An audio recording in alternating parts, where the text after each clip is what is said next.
అండి. అందరూ ఎలా ఉన్నారు? అందరూ బావుండాలని మనస్ఫూర్తిగా కోరుకుంటున్నాను. ఈరోజు నిమ్మకాయ పులిహోర నా స్టైల్‌లో ఎలా చేయాలో చూసేద్దామా? పులిహోరకి ఏమేం కావాలో నేను ముందుగానే రెడీ పెట్టుకున్నానండి. చూడండి వీడియోలో ఏమేమున్నాయో. కళాయి తీసుకొని నూనె పోసుకున్నాక అది వేడి ఎక్కిన తర్వాత పల్లీలు, పచ్చిశనగపప్పు, పచ్చిమిర్చి, తాలింపు గింజలు వేయండి. ఎండుమిర్చి కూడా వేయండి. అవి మగ్గిన తర్వాత కరివేపాకు కూడా వేసి మగ్గనివ్వండి మంచిగా. పల్లీలు బాగా వేగితే మంచిగా బావుంటదండి టేస్ట్.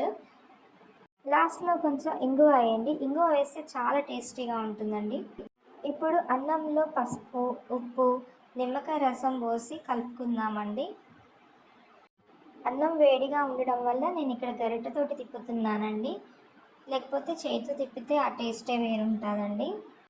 తర్వాత ముందుగా తయారు చేసుకున్న ఆ తాలింపు మొత్తాన్ని ఇందులో వేసేయండి. ఆయిల్‌తో సహా వేస్తే మంచిగా ఉంటదండి. అన్నం వేడిగా ఉన్నా కానీ చేయితోనే కలిపితే టేస్ట్ ఉంటదని నేను చేయితోనే కలిదిప్పానండి. గుమగుమలాడే పులిహోర రెడీ అయిందండి. Thank you. Subscribe my channel.